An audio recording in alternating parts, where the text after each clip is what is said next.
Hello and welcome back to my channel. This is Fred. So in this video, continuation to nung napag-usapan natin last time, yung meaning and purpose of life. So mas lalaliman pa natin or mas lalawakan pa natin yung perspective natin para mas magkaroon pa tayo ng deeper understanding, no? So last time, kung hindi mo pa napanood, and I highly recommend na panoorin mo yung video about yun nga, yung meaning and purpose of life, kung saan pinag-usapan natin itong nakikita mo na ano ba tawag dito? Diagram. So, ayun nga, last time na pag-usapan natin yung meaning and purpose of life, kaya naman ipinasok natin sa usapan yung consciousness, no? Kasi para mas malawak yung maging perspective natin, no? So, yun nga, in terms of consciousness, napag-usapan natin yung tatlong levels, no? So, itong 3 levels yung pinaka-major levels of consciousness para lang mas simple yung discussion natin. So, meron tayong God consciousness, soul consciousness, and human consciousness, no? So, yun nga, we speak in terms of consciousness pag pinag-usapan natin si God, kasi nasanay tayo na pinapersonify natin si God, no? Pero in these discussions, no, parang mas lalawakan natin yung perspective natin. So, imaginein mo na si God, para siyang light, no? Ganon yung siguro best representation natin of God, no? So yung all the light you can imagine, no? So yun yung representation ni God. So yun yung consciousness. Now, yun nga yung napag-usapan natin na dito sa ating mundo, na-experience natin yung human consciousness, no? And then yung middle nun, yung in between is yung soul, no? So yung soul consciousness, which is our true nature, no? Yun talaga tayo. Napag-usapan natin yung dito sa human experience natin, nagkakaroon tayo ng iba't ibang personalities kasi part yun nung ating shared purpose. Ito yung shared purpose natin, no? Yung nagkakaroon tayo ng iba't ibang experience, no? And then yung experiences na yon is part of the soul plan, no? Na pinlano natin before coming to earth, no? So kasama din dun sa soul plan yung mga soulmates na makakasama natin during our human experience. And then, so yung Earth nga is a school, no? Sa entire university, no? Yung university. And ang main course natin dito is yung love. And inaaral natin yung mga lessons of yung mga different aspects of love, katulad ng kindness, joy, patience, courage, humility, at kung ano-ano pa, no?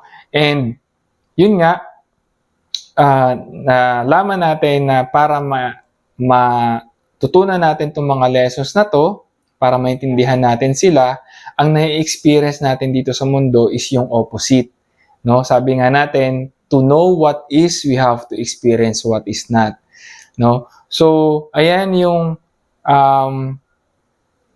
napag-usapan natin last time about meaning and purpose of life. So, ngayon naman, mas lalaliman pa natin yung ating discussion, no, para magkaroon pa tayo ng mas malawak na perspective. So gagamitin din ulit natin yung same concept para yun yung basis natin. So move tayo dito. Ayan. So same concept.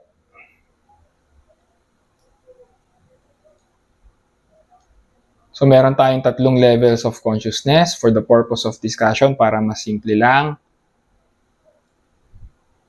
Yan. So, meron tayong God level of consciousness. So, meron tayong soul.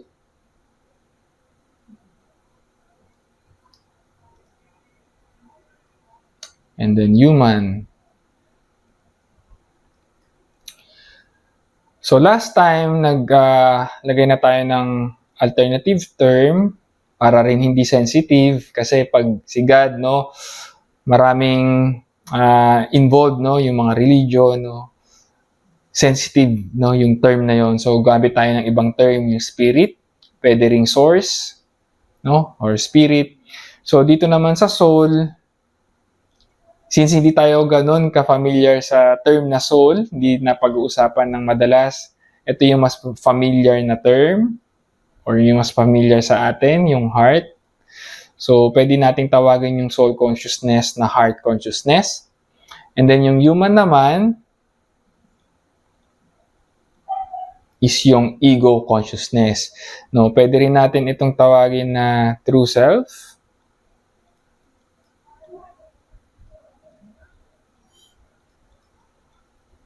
And ito yung ating false self.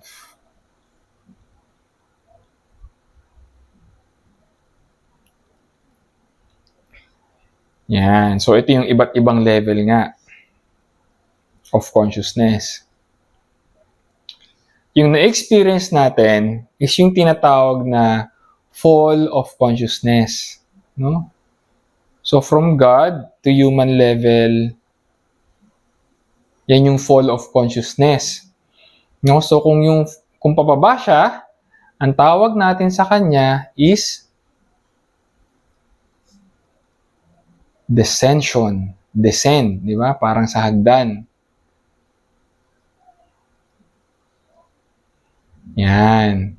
And then, yung journey naman natin, yung spiritual journey natin for our soul, and even ngayon sa ating human experience, so ito yung parang kumbaga preparatory to, no? Preparation para doon sa ating entire spiritual journey, no? So yung spiritual journey natin, since bumaba tayo or nalaglag tayo, no, doon sa human level of consciousness, yung ating journey is pabalik. No? Paakyat ulit. So, kung yung pababa is descension, yung pabalik, yung paakyat is ascension. So, ito yung ating spiritual journey. Ito yung journey na tinatahak natin lahat, no? No, whether we are conscious of it or whether we are aware of it or not, ito yung na-experience nating lahat. And yan yung pinakitang journey, no? Ang best example niyan is si Jesus. No, yan yung pinakita niya during his human incarnation, yung lifetime niya, no? Nung nandito siya sa earth. No, pinakita niya sa atin talaga ng actual, no? 'Di ba? After resurrection, nag-ascend siya into heaven, kasama pa yung human body niya, no, yung lighter form, no, of his body, no, na nag-ascend into heaven.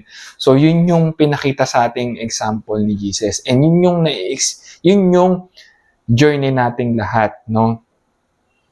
So in fact, yung death, no, yung physical death of the body, let's say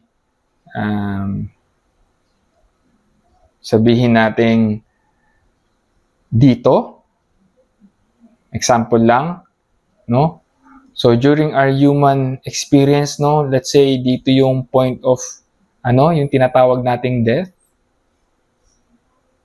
So death is not the end. It is just a continuation of the entire journey, no? So yung nangyayari sa death, yung human body hindi na siya kasama, no? Yung soul na lang ang naiiwan, no? Pero tuloy-tuloy pa rin yung journey niya to ascend back to God, no? Into spirit, no? Yung evolution into perfect spirit, no? So naiiwan na yung body, yung human body. So nagkakaroon na ng bagong form yung body. Sabihin nating spiritual body, o para mas madali, ito yung soul natin. Diba? So, another form. And nagtutuloy-tuloy na yung and continuation siya nung spiritual journey. So death is not the end. It is just another stage lang of our spiritual journey. Okay? So, para mas maintindihan natin yon, gagamit tayo ng isa pang term.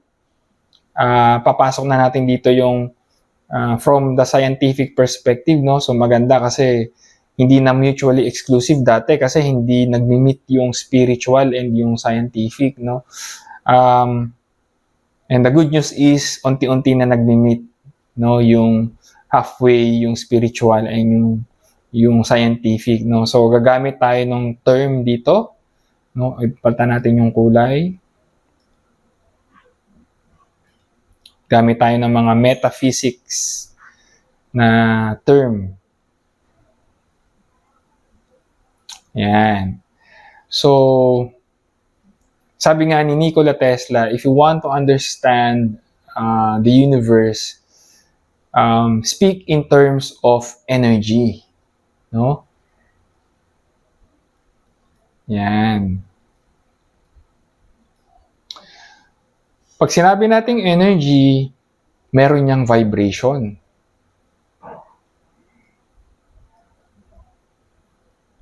At pag sinabi nating vibration, meron niyang frequency.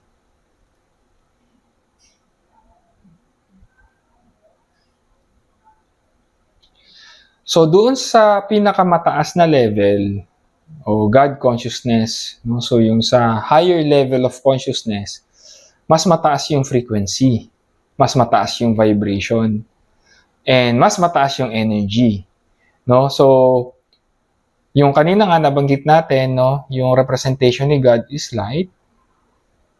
So light is a form of energy. No, so yung sa pag-descend, yung sa pagbaba, habang bumababa yung energy, yung form nagbabago din.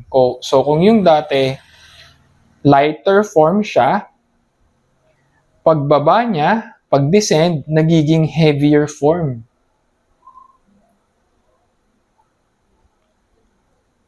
So bakit bumibigat? Kasi yung frequency dito sobrang bilis, no? Habang bumababa, bumabagal yung frequency.